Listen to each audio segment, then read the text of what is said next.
सम्पूर्णमा नमस्ते। म सोनिया थापा आजको यस webinar antimicrobial resistance and alarming इस्युको सञ्चालिकाको तर्फबाट यहाँ उपस्थित सम्पूर्णलाई आजको यस वेबिनारमा हार्दिक स्वागत टक्राउन चाहन्छु, स्वीकार्नुहोस्। आज मिति 2077 साल मङ्सिर 5 गतेका दिन भेट्सबाट हामीले एएमआर अवेरनेस विक मनाउन गइरहेका छौँ र आज यहाँ पाल्नुहुने सम्पूर्णलाई फेरि पनि स्वागत गर्दै म आजको यस कार्यक्रमको सुरुवात गर्न चाहन्छु। म हाम्रो speaker associate professor doctor Rebanta Kumar Bhattarai सरलाई आफ्नो प्रेजेन्टेसनको लागि हार्दिक अनुरोध गर्दछु। Sir, the floor is all yours. Thank you, Sonia. Thank you, everyone, all the respected dignitaries here, all the participants. First of all, I would like to welcome you all in this session. Could you please allow me to? Okay.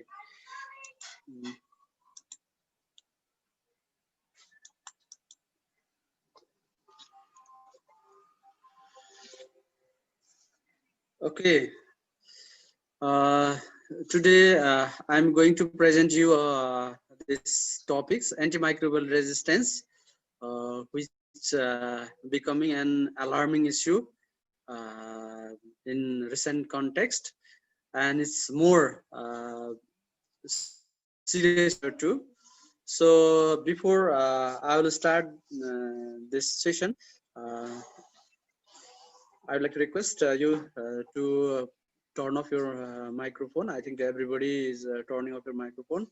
And after this session, we will have a question and answer session. And please, if you have any queries which I'm unable to answer during the session, you can write me on my email, and you can get this presentation.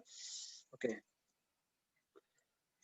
First of all, if we start talking about the antibiotic or antimicrobial resistance, we remember this scientist, that's the Alexander Fleming. He's the discoverer for the first antibiotic. That's usually we call it the penicillin, and it was identified from the fungus, that's penicillium. And initially that killed the disease which causing the bacteria. So it's like a miracle at that time. But this story continue, and after the first invention of the antibiotics, there are the resistance to this particular antibiotic also have been identified. Also that also. This is just only the picture. Normally we assess this antimicrobial resistance, or we talk about the antibiotics, everything. This is like a routine work. We do the antibiotic sensitivity test, we measure the zone of inhibition, and on the basis of the some criteria for each individual antibiotics, we'll categorize each antibiotics either as a sensitive, intermediate, or resistant to particular antibiotics. And that's criteria which use the zone of inhibition, diameter, zone of inhibition, or that's the we measure the diameter which is covered by the each antibiotic disc.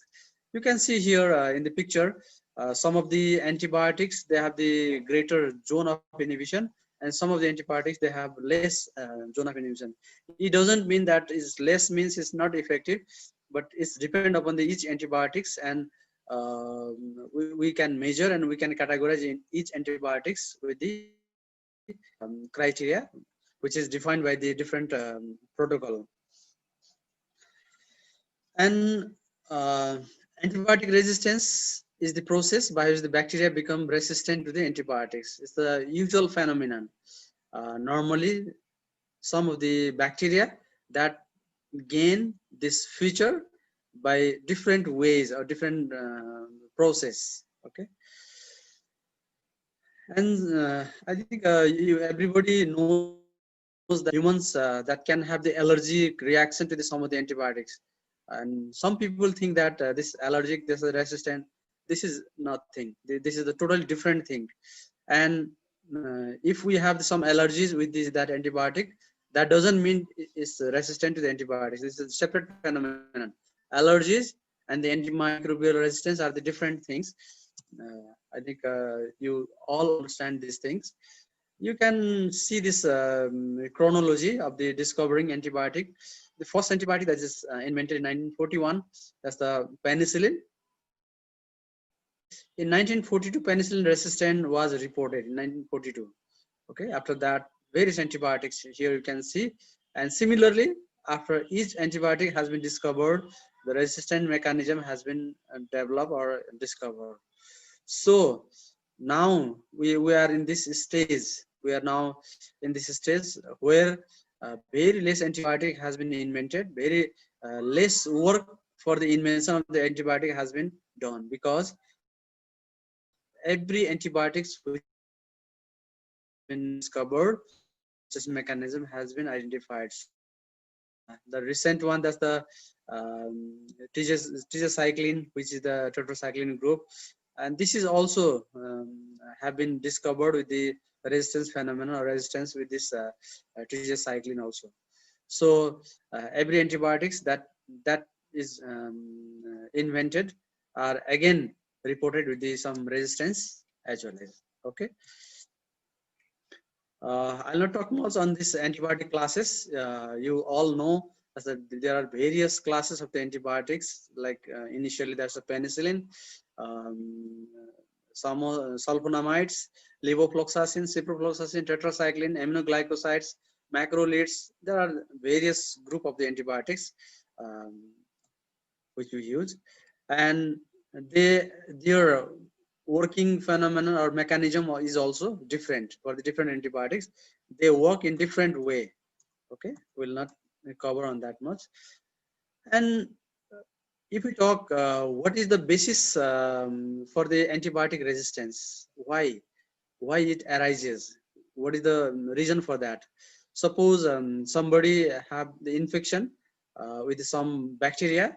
Okay, if we treat them with antibiotics to them, so that antibiotics may not cover all the drops of the, sorry, all the pathogen. So some of the pathogen may remains untreated. So again, this untreated or which can escape this antibiotic, so that gains the ability to survive in that antibiotics doses also. Okay, and that multiply.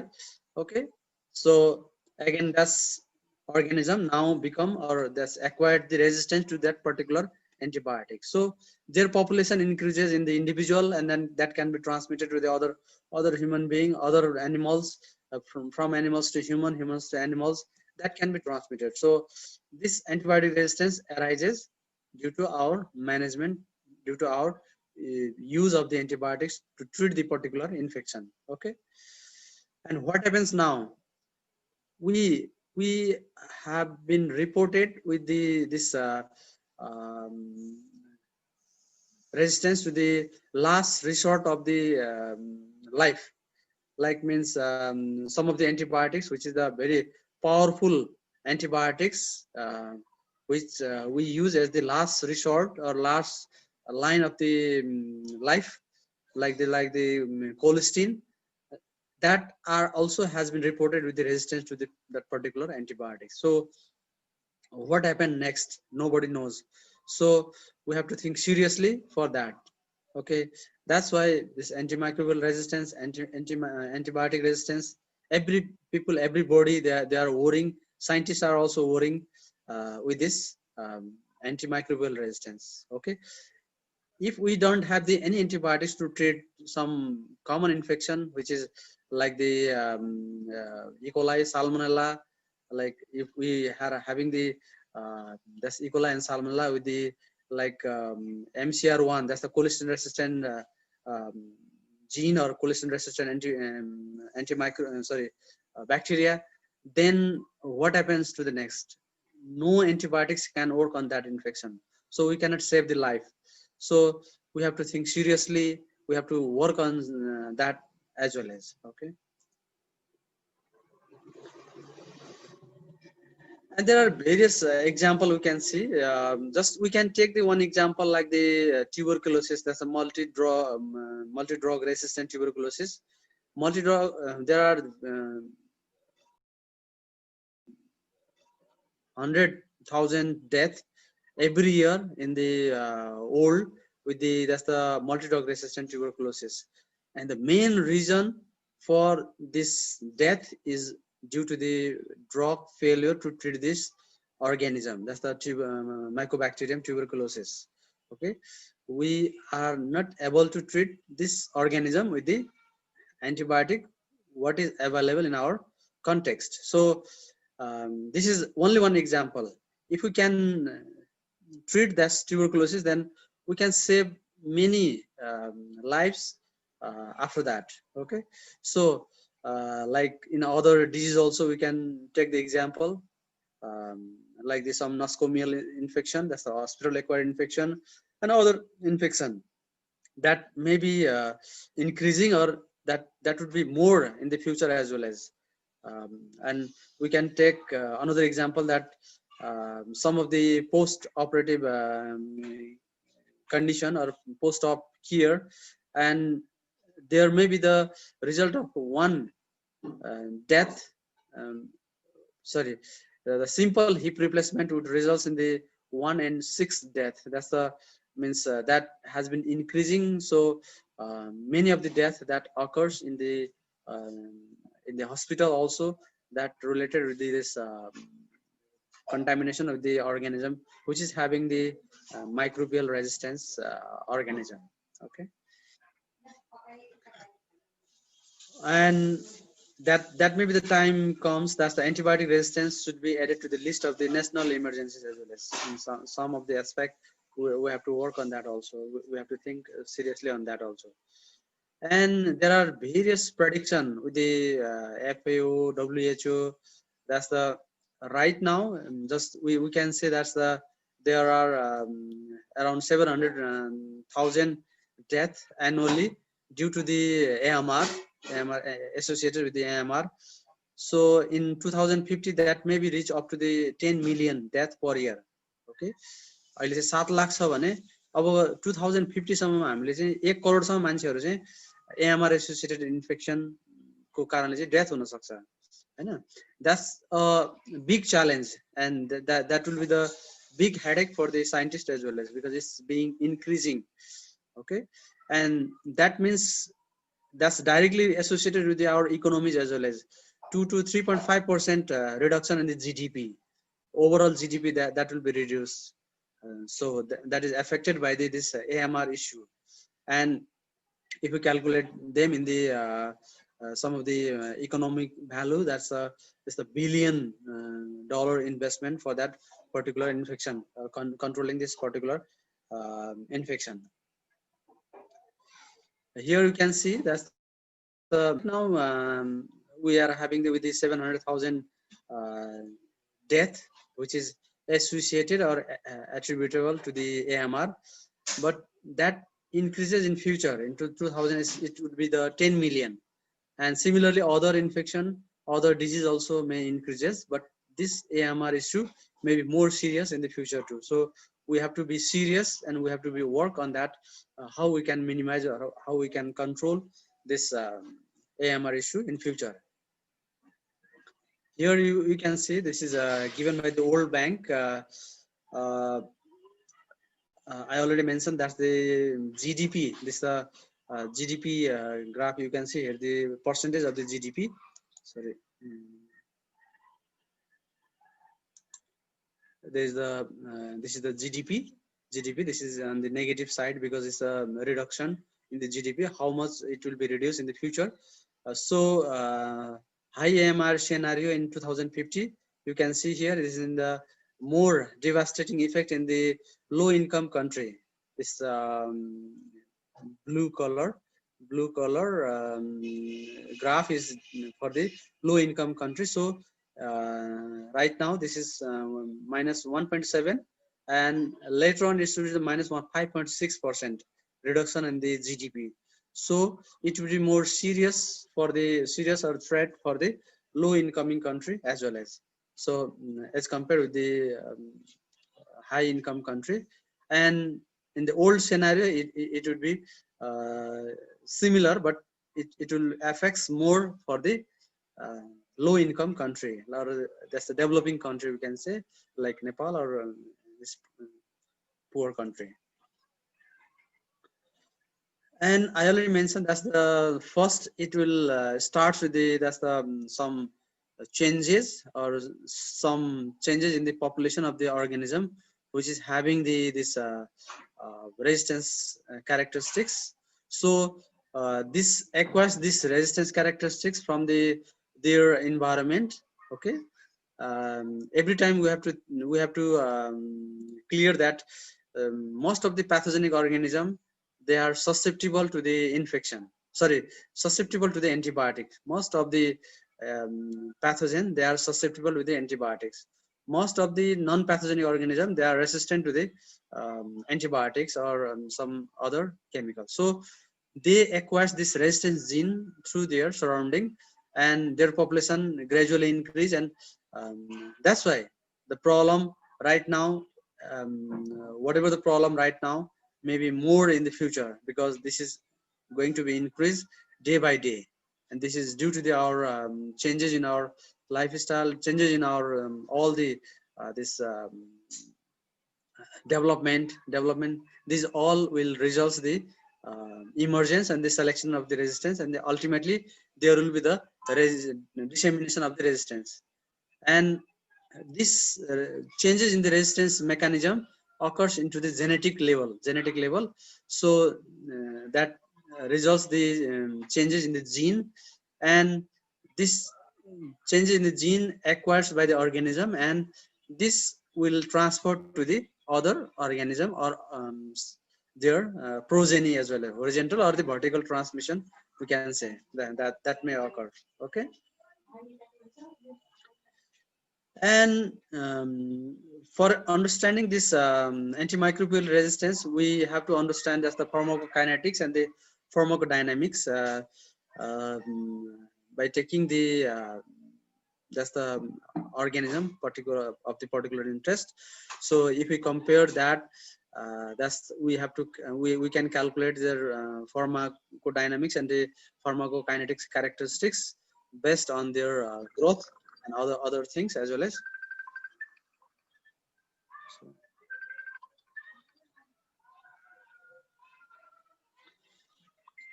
and I'll not elaborate much, but here you can see that this B is the organism which is having the some resistant characteristics. So their uh,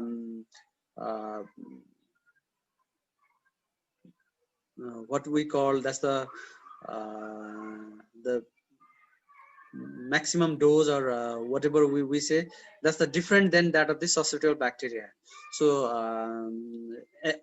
overall we can say that's their pharmacokinetics characteristics for the wild population and the some pathogenic normal flora is totally different.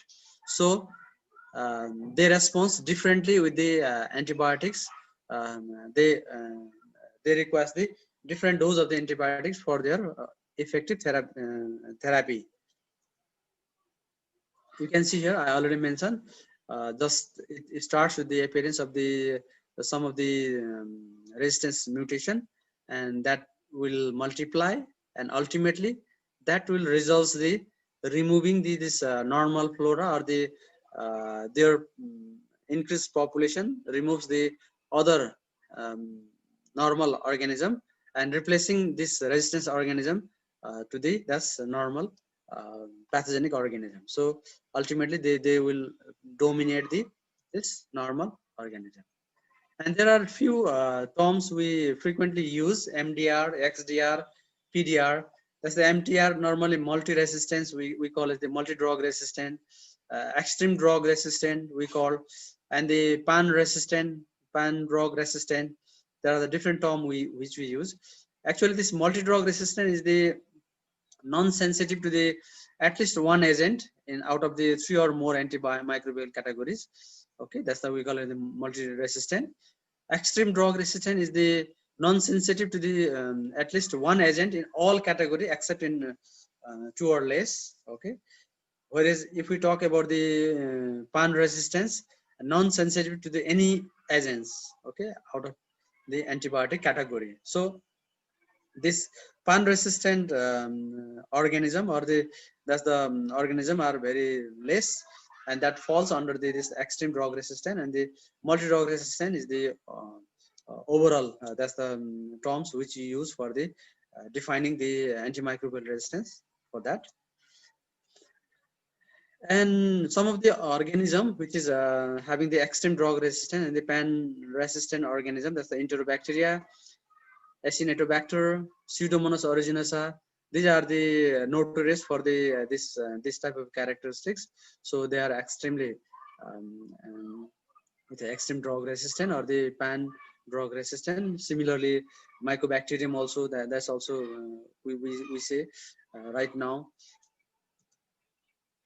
And for this pathogen, there are different category, and this is defined by the WHO and the other agency as well as priority pathogen based on the R&D. That's the prioritized priority 1, which is critical, priority is the high, and the priority 3 is the medium. So if we talk about the Acinetobacter, Pseudomonas, and the Enterobacteriaceae, which is carbapenem resistant organism, third generation cephalosporin resistant organism, they are the critical pathogen, critical, or they are categorized under the critical groups. Okay. And that's the priority 2 is the high, that's the Enterococcus faecium, which is the vancomycin resistant, Staphylococcus aureus, MRSA, we say methicillin resistant, vancomycin intermediate and the resistant organism, Helicobacter pylori, Campylobacter, Salmonella, Nigeria. These are the high priority, we say. And third is the medium one, Streptococcus pneumoniae, Haemophilus influenza, Shigella. These are the medium categorized priority based on the WHO. So based on this, we define them, and we also use these terms for the working the developing the different protocol for their identification and the other part. And if we talk about their effect for the sustainable development, we have the different agenda or different issue related with the sustainable development. There are sustainable development goal as well as. So many of the issue or many of the this sustainable development strategy that is affected by the AMR. That's the out of 17, 6, 7 sustainable development goal are get affected by this AMR. So it's a highly impactful, and it's a highly highly important for the our economic development as well as for our livelihood as well as. Okay, in another aspect, we can say this issue, that's the antimicrobial resistance, is very important from the one health aspect as well as, and this is the one and only way we can address all the things in one aspect. That's the antimicrobial resistance.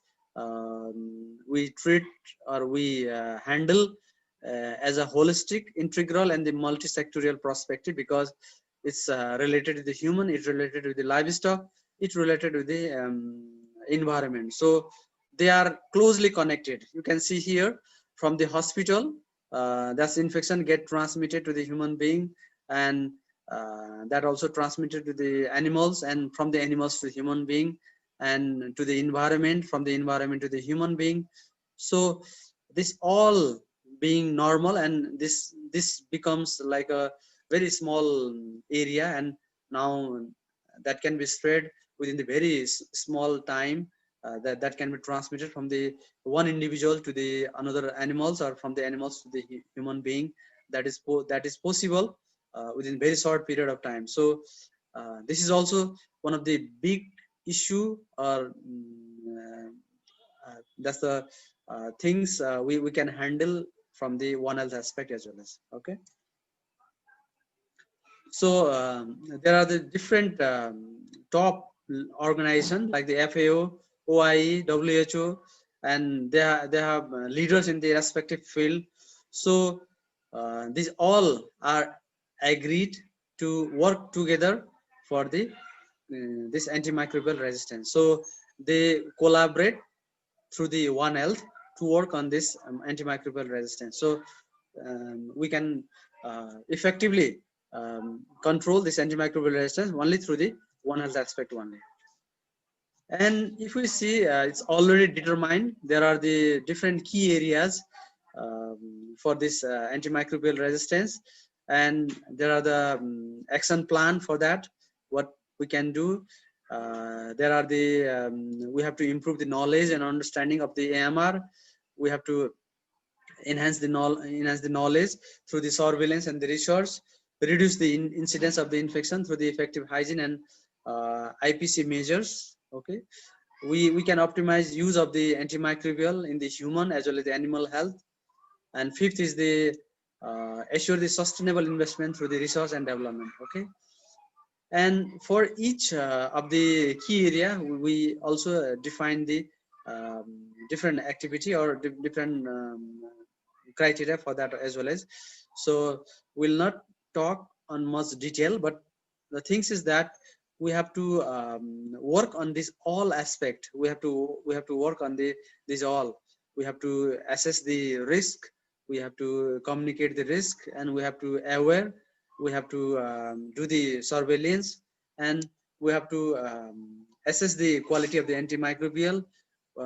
We have to be careful for the animal health prevention and control, human health prevention and control, and these are all the key area which we have to work for effective control of this antimicrobial resistance. Okay. If we go on detail, that's the first strategic area for the this antimicrobial resistance is the awareness and education. Okay, everybody we are talking, that's the awareness education. We have to make aware. And also today we are doing this activity because we are celebrating this uh, antibiotic awareness week. So this is also one way we have to learn, and we have to we become educated, and we transmit this transform this knowledge to the other people as well as. So we if we become aware for this, then we can also save the life of the other as well as. Okay, this is the strategic area one. And for this we have to improve the awareness and understanding of the AMR through the training and education. We can improve, or we can make aware people, and there are various aspects for this awareness, and we can work on that. And being microbiologist, I'm just talking from my aspect as the microbiologist can do in the various aspects, because they can work on that, because they work on the microbes. They can understand the things. They can work on this pharmacokinetics, pharmacodynamics of the particular antimicrobials, and they can work on the AMR resistance and source of the AMR mechanism, transmission route, magnitude of the problem, and laboratory test. I think that's the most important part, because early detection means we can prevent the most of the problem, and we can save the many of the lives. So for the laboratory test also, microbiologists, they can work, and the people who are involved for the diagnosis, they can work on that, and they can collaborate, and they can make aware, and they can understand the AMR problem more with that controlling these things in that way. Okay, we can collaborate with the other sector as well as for this process, and um, we can work from the single platform, and we can communicate, and ultimately we'll make the related policy for that problem. Okay, second one is the surveillance and the research. Second one, after being aware and doing that, surveillance and the research, this strategic area, second strategic area. And for this also we have to objective of this surveillance is the strengthen knowledge and the evidence through the surveillance and the research. And actually we understand the phenomenon by this. We understand the phenomena of this particular organism, and we understand that things and we utilize them for the making the policy. Okay, surveillance, we produce the data, we collect the information, analyze, reporting, and source of the resistance mechanism, and we confirm, we detect, we characterize, we communicate, and so we can measure the impact of the AMR as well as. Okay, and that's the part of the research. So that will be very helpful for the making the reforming the policy. So it should be revised periodically, and that part also maybe microbiologist or any veterinarian or the health official, they can work more for that also.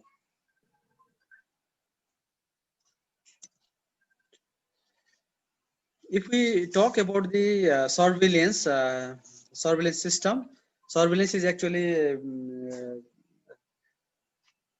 simply we can define as the collection, analysis, interpretation, and the systemic dissemination and the continuity in the data for public health action. Okay, if we work on that, we collect the data, we analyze the data, interpret, disseminate, and ultimately we treat them as a public health aspect. Okay, and the purpose of this surveillance is to understand the problem and also to invent the appropriate intervention measure and evaluate the efficacy of this particular um, treatment or particular measures which we are adopting. Okay, that's why we take the surveillance, and without the surveillance we cannot analyze, or we cannot interpret the result properly, and we cannot reformulate the policy um, ahead.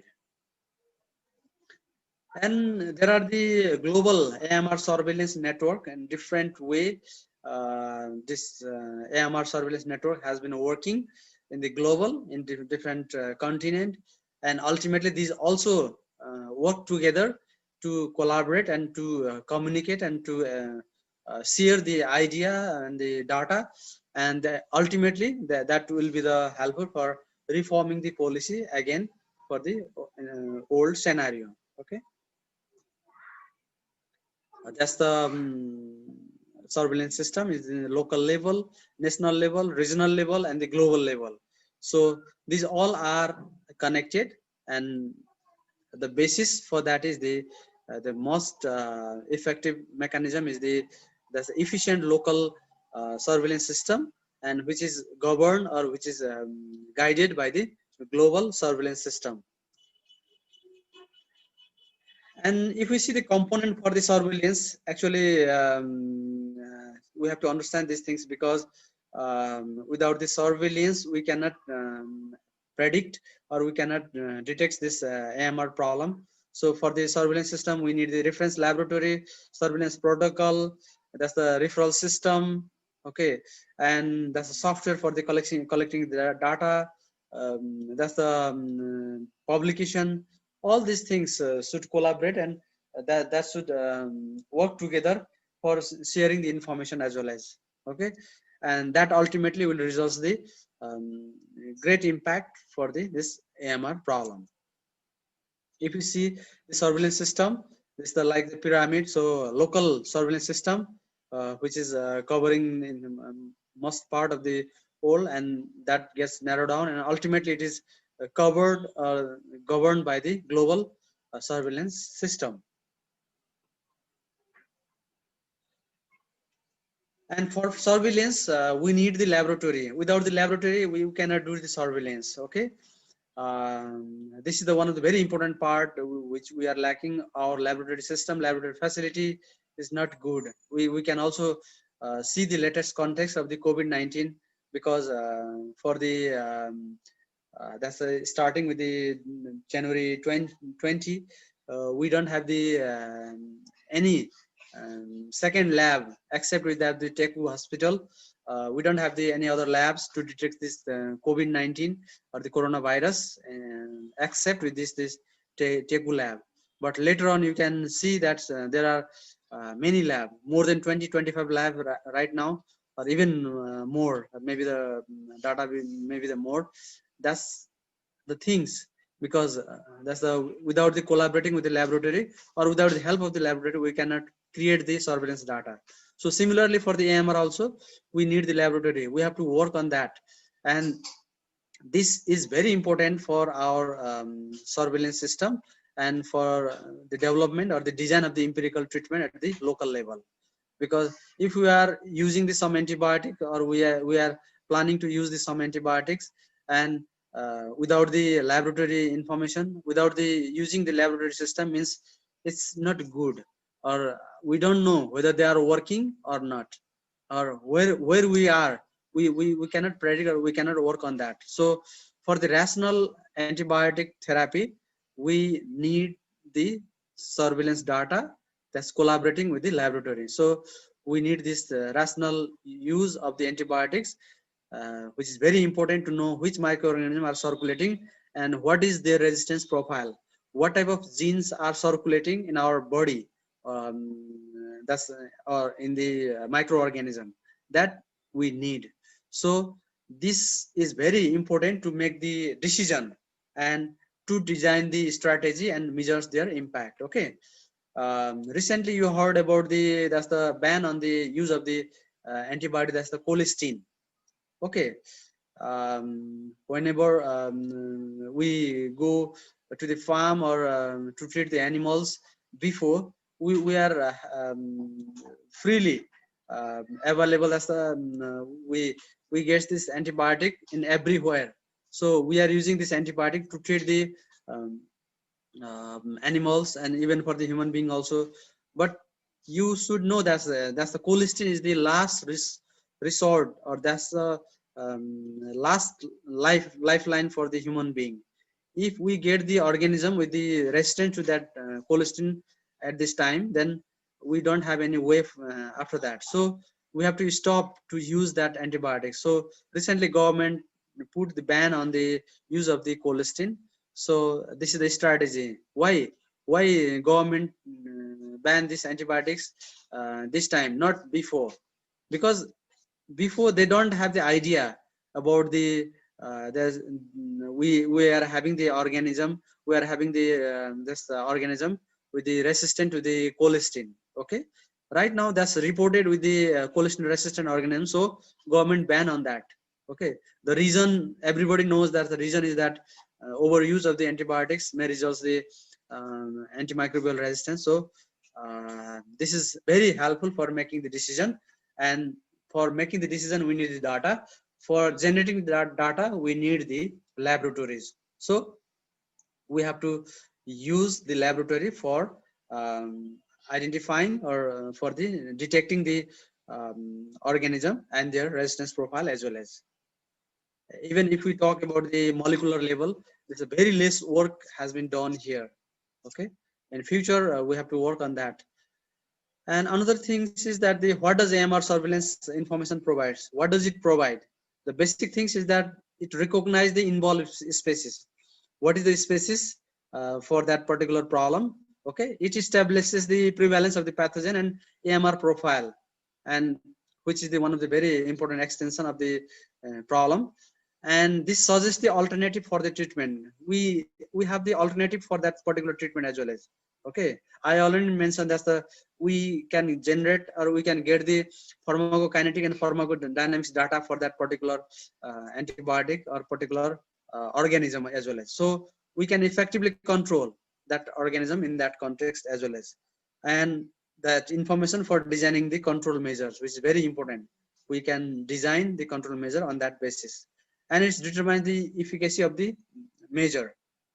And whatever the measure we are taking, that is measured by the this AMR surveillance program. So it's an excellent opportunity to know and improve the laboratory quality. Okay, that's why AMR surveillance is very important after the education and awareness. Okay, I already given this there are various priority, critical priority, high priority and medium priority organism. So we can work on that. We can prioritize in our context, maybe the different one. Okay, this is the global priority, and for Nepal context, that may be the organism, different organism for us. So we have to work on that. For us, suppose in our case, the Mycobacterium tuberculosis may be the most important or critical priority. That's depend upon the your surveillance system or your data which is generated, and that's needs the laboratory surveillances. Okay. And again, I'm not repeating this. There are the various pathogens, which is nosocomial, that's the hospital acquired infection, like the Enterococcus, Klebsiella, that's the community pathogen, Salmonella, Shigella, E. coli. Okay, these are the organism. There are some example. That's the some of the organism. Their resistance pattern has been increasing day by day. Their resistance pathogen has been increased for the penicillin, for ciprofloxacin, for other antibiotic as well as carbapenems, that also has been increased. So this increase resistant to the particular antibiotics may result the failure of the treatment. So more people will die with the infection because they are unable to treat with the particular antibiotic. Okay. And third is the infection prevention and the control. Our strategic area, third strategic area is the infection prevention and control. And we already talked about that's the awareness. Second is the surveillance, and third is the infection prevention and the control. Okay. For this infection control, prevention and control, we follow these effective hand hygiene measures.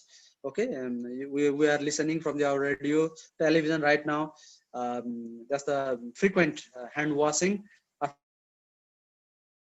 infection. Okay, cleaning, sterilization procedure, and reduces the healthcare associated infection. That's the we visit the hospital, we go to the hospital for treatment, or we can acquire that infection from the hospital, and we can communicate this organism to our family, our community, and that's why we have to prevent these things. Okay.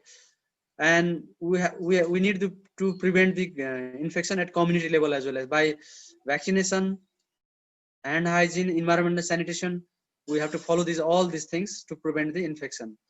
And another aspect is the animal health part, for the prevention and control, vaccination, biosecurity and the hygiene, and sustainable animal production. Means that we need to produce the animal product without use of the antibiotics. Okay. And that only can prevent or that control the infection, and that will create the favorable environment. So it's easy to control the um, antimicrobial resistance organism in that aspect. Okay. And for this also, there is a great role for the reducing the infection and the effective hygiene and infection prevention and the control measure. And we people, especially microbiologists and the people who are involving directly for the laboratory, that may collaborate with the adequate management of the clinical samples, precise and timely identification, and the sensitivity test, and they will collaborate and they can work on the various aspects. And these aspects are the very important, and various aspect like the even for the vaccine efficacy, even for this calculating the pharmacokinetics, pharmacodynamics graphs for the particular antimicrobials, that is also very important. And that will makes the effective policy to control the particular organism or particular uh, antimicrobial pathogen. Okay. And it is also very important to control the nosocomial infection in the respective way as well as. Okay. I'll not go much on detail, as the laboratory role is great. Laboratory, without the laboratory, just we cannot do anything. Okay. That will tell everything. Even we are just talking about that's the laboratory system, not laboratory system in the basic laboratory system.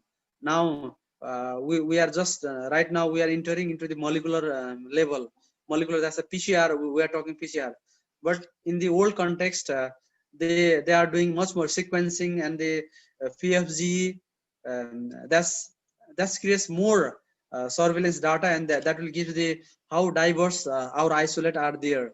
So whether they are related, unrelated, that will determine by the more advanced molecular system. So we need this laboratory system for the proper diagnosis, proper identification, and proper control of the antimicrobial resistance. Okay. And another strategic area is the appropriate use of the antibiotics, and this is the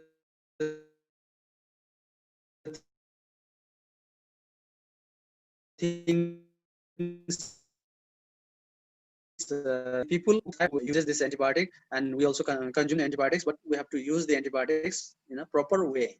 Without that proper use of the antibiotics, we cannot control this antimicrobial resistance problem. Okay. Here is one data out of 40 million people who gets the given antibiotic for respiratory issue annually in the USA. That's the 27 million people get antibiotic unnecessarily, because we knows everything. So most of the people, they take the antibiotic because they feel unwell. So they go to the medical shop and they purchase the antibiotics, and they will bring this antibiotic and they uses. Actually that's a very mispractice. So we need to use antibiotics in a proper way. Okay. And we need that things in an effective way or a proper way. So the things is that we have to optimize the use of the antimicrobial, and by optimizing this antimicrobial we can get various benefits. That's the uh, we have more antibiotics to treat particular infection.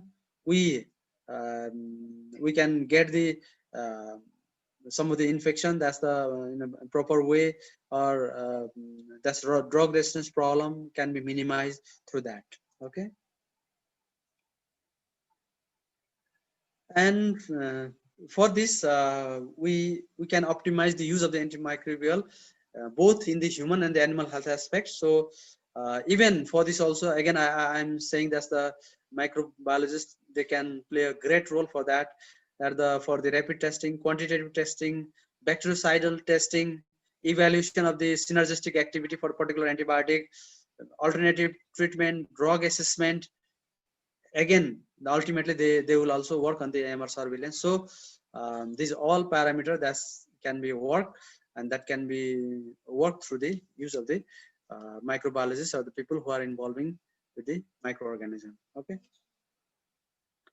And for this I already shown you the sensitivity. That's a picture from the sensitivity test. Okay. For the sensitivity test we can do in the two way, by determining the genotype, and another is the phenotype. Okay. Phenotype, normally we use the agar gel diffusion test, and for the genotype there's a PCR for the detection of the virulence genes for particular organism. So ultimately both data will be helpful for making the decision, making the some empirical therapy, and making the policy. Okay. This is just given the guideline which is given by the WHO. Okay, we heard about the carbapenemase. That's the resistant. We are talking with this. Just this is one example, because why we were talking much more about the carbapenemase or carbapenem resistant organism, because an undetected carbapenemase increases the patient mortality in 20 to 40%. If we are not aware about this carbapenemase, means that there may be the chances of the increase in mortality 20 to 40%. Just think about that, because if we cannot detect these things, then our treatment system may get failure, and ultimately we lose the lives, more lives we will lose in the future as well as. And just you can imagine that that context, because how we are getting treatment in our hospital, how we are getting treatment in our veterinary hospital, even veterinary hospital also in human hospital, how we are getting the treatment. So why people are getting die, because This is the scenario, and some of the people who are working on that, they can give the clear picture for that, because this is the one example that undetected carbapenemase increases the patient mortality in 20 to 40%. That means, in simple sense, we can say that the treatment failure may increases by 20 to 40%.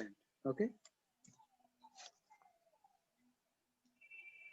Again, this also help for the, that's the early detection means early treatment. So delay in the establishment of the adequate treatment results the, that's the mortality rate may get rises. And this photograph also can show that if we delay the treatment every hour, then their rate survival rate also declined by that percentage, 7 to 7.6%. Okay.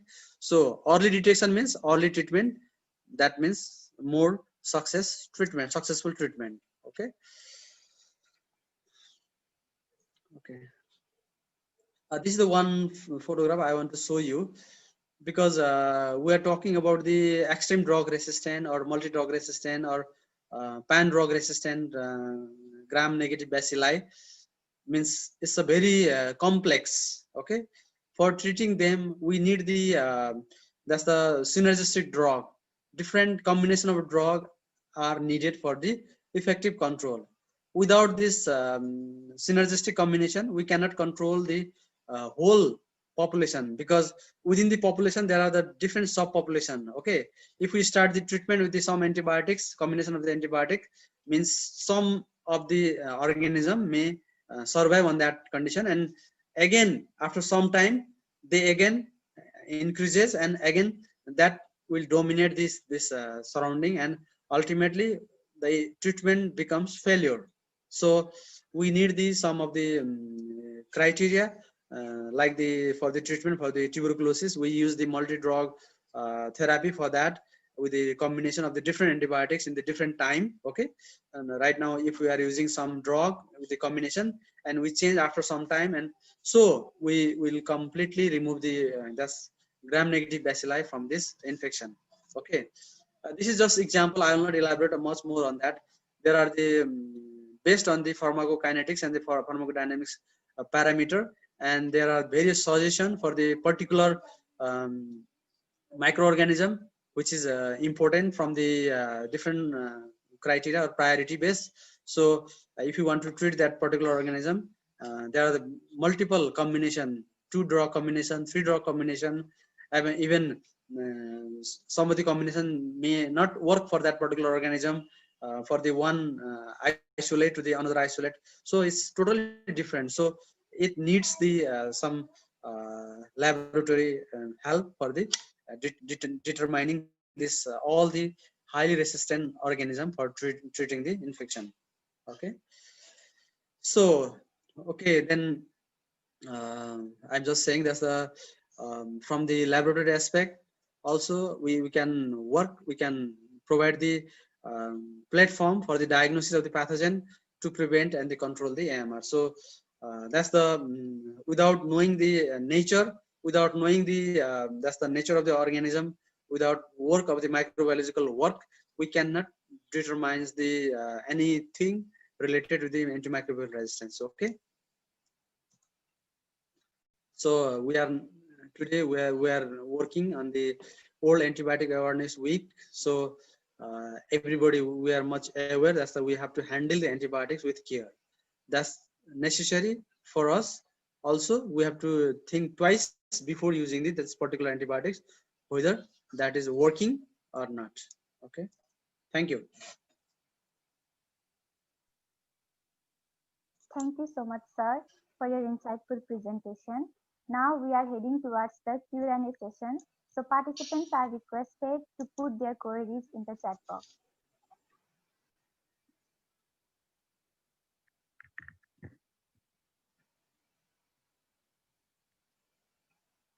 So we have our first question from Mr. Susan Adhikari.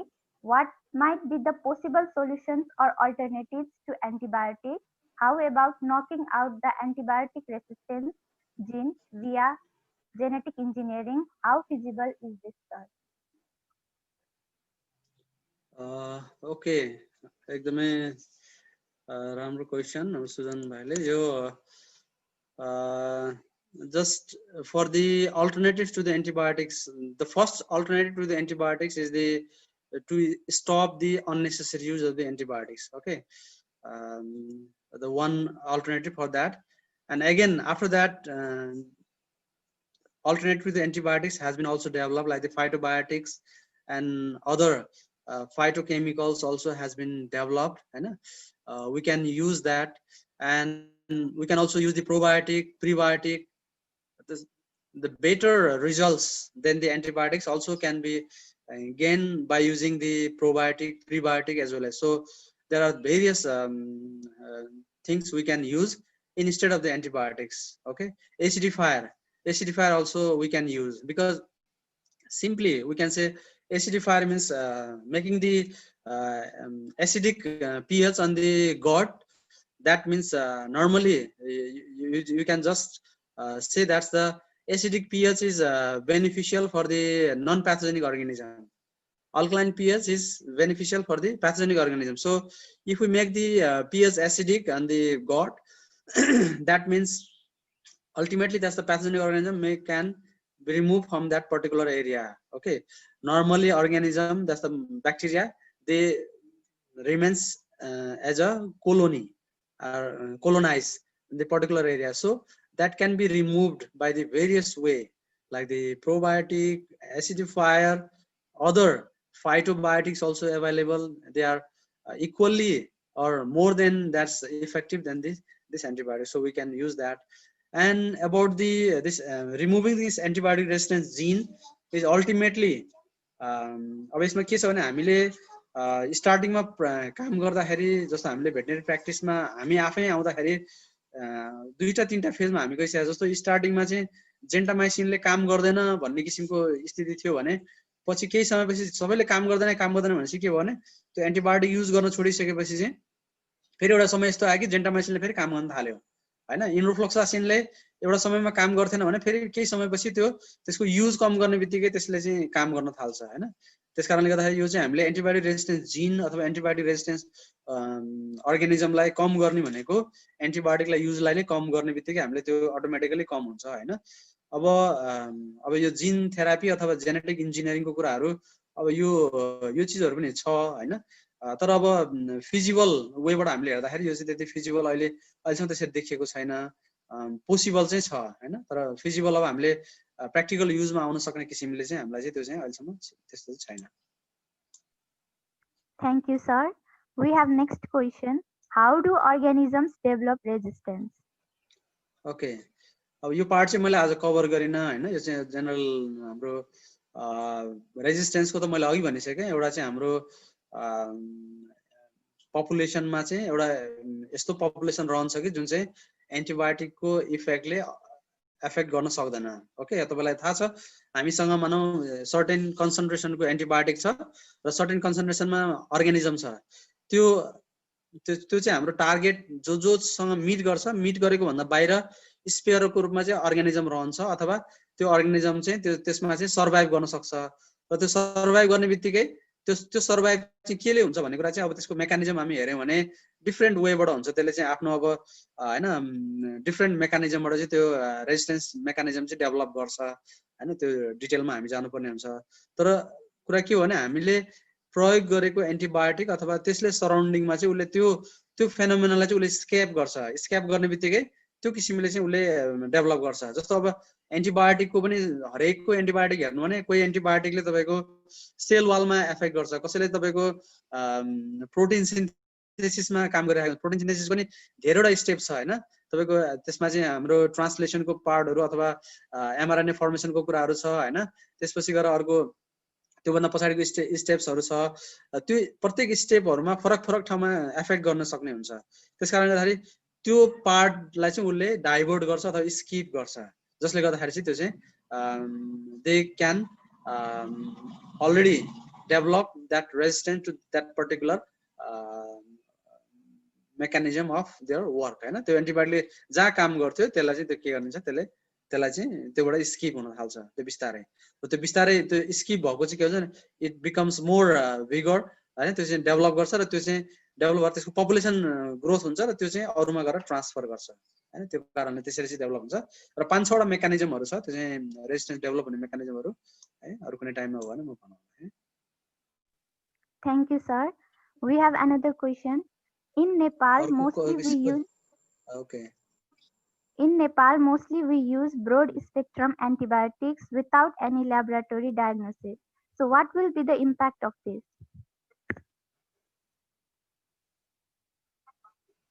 Okay मैले अघि यही कुरा मैले जोड दिन खोजेको खास गरेर हामीले ल्याबोरेटरीको डाटा अथवा ल्याबोरेटरीको इन्फर्मेसन बिना चाहिँ हामीले जब एन्टिबायोटिक युज गर्छौं भने अथवा एन्टिबायोटिक सेन्सिटिभिटी टेस्टको हामीसँग डाटा नभइकन हामीले चाहिँ एन्टिबायोटिक युज गर्छौं भने we certainly our treatment become failure okay मैले आज बिहान मात्र एउटा प्रेस्क्रिप्सन पाएको थिएँ उहाँले चाहिँ दुईटा एन्टिबायोटिक एउटा सिप्रोफ्लोक्सासिन त्यो भन्दा अगाडि चाहिँ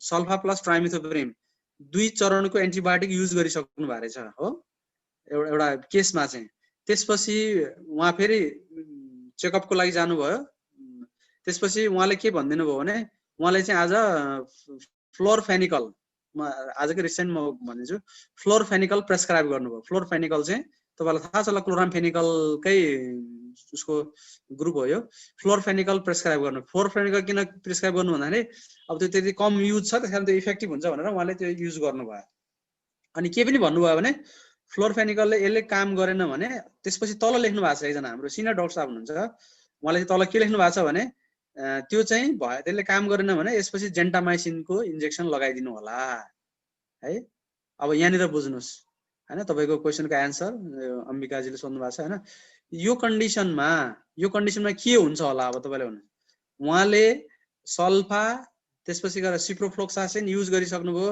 उहाँलाई अहिले चाहिँ फ्लोरफेनिकल युज गर्नु भन्दै हुनुहुन्छ र त्यहाँनिर यसमा कुनै पनि त्यो ल्याबोरेटरीको पार्ट कहीँ कतै पनि जोडिएको छैन हैन सेन्सिटिभिटीको पार्ट कहीँ पनि जोडिएको छैन हामीले आइसोलेट गरेको अर्गानिजम जस्तो कुनै अर्गानिजम छ इकोलाई छ साल्मोनेला छ भने एउटा फार्ममा अथवा एउटा एनिमलमा देखिएको साल्मोनेला र अर्को उसमा देखिएको साल्मोनेलाको एन्टिबायोटिक सेन्सिटिभ प्याटर्नहरु टोटली फरक हुन सक्छ र त्यसले गर्दाखेरि के हुन्छ भने हामीले कम इम्प्याक्ट अथवा कम बर्डन हुने खालको एन्टिबायोटिक चुज गर्न सक्छौं जुन चाहिँ क्लिनिकली चाहिँ के हुन सक्छ इफेक्टिभ हुन सक्छ त्यो भएर हामीले पर्टिकुलर केसको लागि त्यो यदि आइसोलेट गरेर त्यो आइसोलेटलाई चाहिँ त्यो युज गर्न सक्यौं न्यारो स्पेक्ट्रम टाइपको एन्टिबायोटिक युज गर्न सक्यौं भने त्यो चाहिँ के हुन सक्छ भने त्यसले अरु जुन ड्रग रेजिस्टेन्सको जिनहरु छ अथवा ड्रग रेजिस्टेन्सको कुराहरु छ त्यो चाहिँ कम हुन सक्छ त्यसकारणले वी नीड ल्याबोरेटरी डायग्नोसिस हैन laboratory data laboratory information system नभइकन त्यो गर्न सकिदैन र एउटालाई गरेको ल्याबोरेटरी इन्फर्मेसनले हामी अरु बाँकी 10 वटा ट्रिटमेन्टहरु हामी गर्न सक्छौं त्यसकारणले यस ल्याबोरेटरी डायग्नोसिस चाहिँ मस्ट हैन यदि तपाई एन्टिबायोटिक युज गर्दै हुनुहुन्छ भने पनि कम्तिमा त्यो नगर्नु नै बेटर हुन्छ तपाईले 5 वटा 4 वटा एन्टिबायोटिक मैले अहिले भनेकै केसमा 4 वटा एन्टिबायोटिकको सट्टामा तपाईले एउटा एक दिन मात्रै ढिलो गरेर तपाईलाई भनौं न 24-48 घण्टा भित्र तपाईले रिपोर्ट जेनेरेट गर्न सक्नुहुन्छ भने why we are not doing these things हैन किन नगर्ने त्यो कुराहरु हामीले एकदमै इम्पोर्टेन्ट छ चाहे ह्युमनको एस्पेक्टबाट भनौं अथवा तपाईको एनिमलको एस्पेक्टबाट भनौं त्यो चाहिँ एकदमै इम्पोर्टेन्ट छ र यदि यो नगर्ने हो भने यो प्रब्लम चाहिँ अझै बढी भयावह स्थितिमा जान सक्छ Thank you. Sonia? Thank you, sir. We don't have any further questions to address. This was the last one, I guess. So now I would like to request our speaker, Associate Professor Dr.Rebanta Kumar Bhattarai, sir, for his few words. Thank you, Sonia. एकदमै राम्रो यो topic आज तपाईले यो खास गरेर antibiotic awareness वीकमा मैले याद गरे हामीले केही वर्ष अगाडि चाहिँ हामीले यो र्याली गरेर पनि यो एन्टिबायोटिक अवेयरनेस वीक हामीले गार्प जुन चाहिँ गार्प अर्गनाइजेसन चाहिँ हामीले सेलिब्रेट गरेका थियौं हैन र एटलिस्ट मैले अघि भनिसके पहिलो भनेको हामी एजुकेट हुनु पर्यो अवेयर हुनु पर्यो हैन यो इस्युहरुसँग यसको डाटाहरुसँग हामी चाहिँ अवेयर भयौं भने र यसको phenomenon you are the graduates हैन र तपाईहरु एउटा चाहिँ तपाईहरुले चाहिँ एउटा इन्फर्मेसन चाहिँ अरूलाई पनि शेयर गर्न सक्नुहुन्छ र यो यसको बेसिसमा चाहिँ तपाईले एकजनाले अरु एकजना मान्छेलाई मात्रै तपाईले यो बारेमा चाहिँ अवेयर गराउन सक्नुभयो भने त्यो कुराहरु चाहिँ धेरै इम्प्याक्टफुल हुन सक्छ। र म यो सन्दर्भमा के भन्न चाहन्छु भने मैले अघि पनि जोड दिएँ, म माइक्रोबायोलोजीमै काम गर्ने भनेको भएर मैले भने माइक्रोबायोलोजीमा त पछि आएको हो।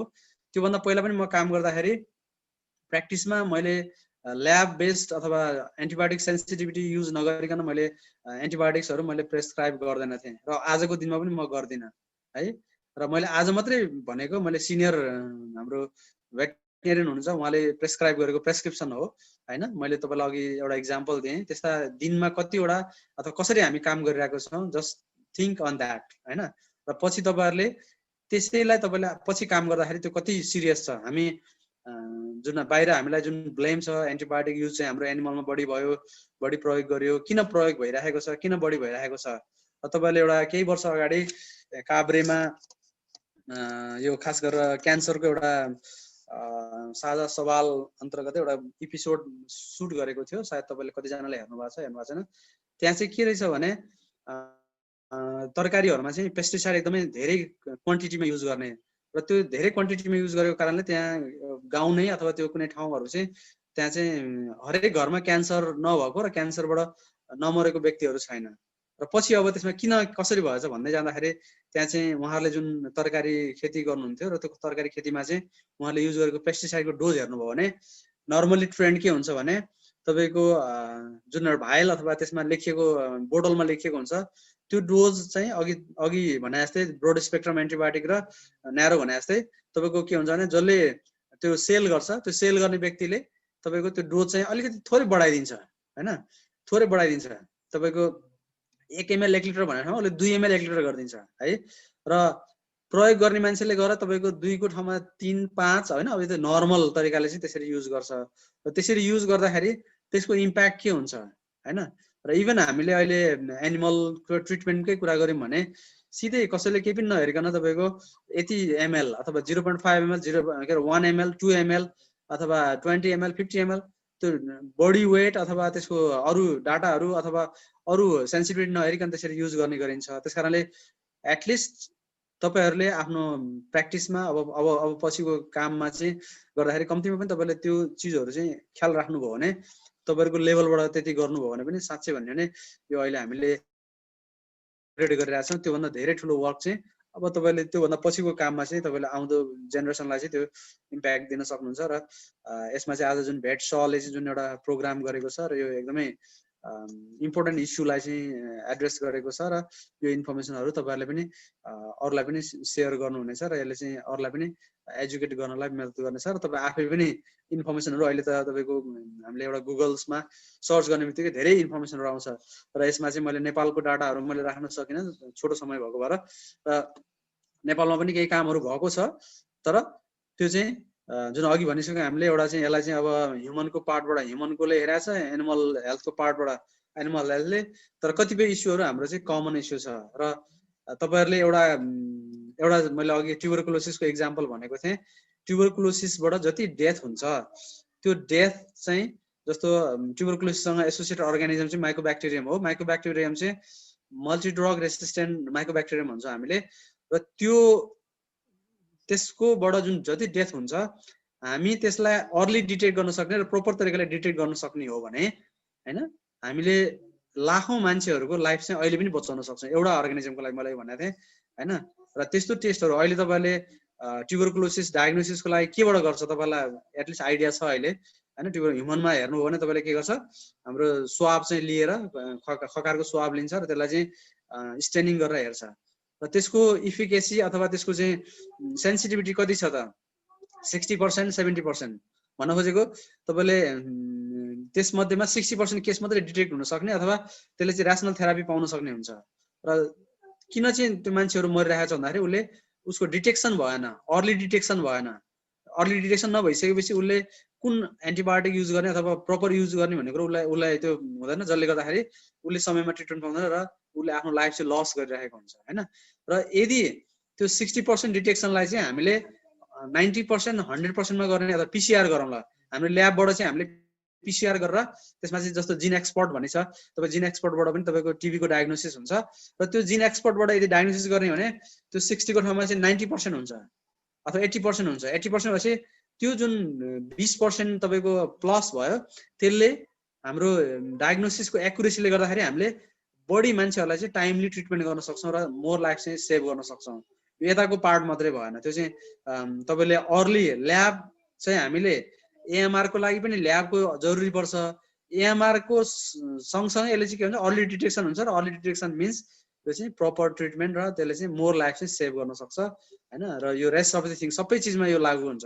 तपाईँ साल्मोनेलाको लागि इकोलाईको लागि तपाईँको हैन, अब तपाईँको अरू चाहिँ हाम्रो जुनोटिक अरू डिजिजहरू छ, जुनोटिक डिजिजहरूको लागि पनि यो कुराहरू एप्लिकेबल हुन्छ। त्यस कारणले गर्दाखेरि यो चिजहरू हामीले सोच्नुपर्छ र हामीले काम गर्दाखेरि कम्तीमा यी चिजहरूलाई ख्याल गरेर ल्याबोरेटरी बेस्ड हैन, laboratory based diagnosis, laboratory based treatment चाहिँ हामीले फलो गर्न सक्यौँ भने we can reduce this impact of this burden हैन, यसलाई चाहिँ हामीले कम गर्न सक्छौँ। हस्, थ्याङ्क यू तपाईँहरू सबैलाई है त, thank you. Thank you so much, sir, for your presentation and valuable time.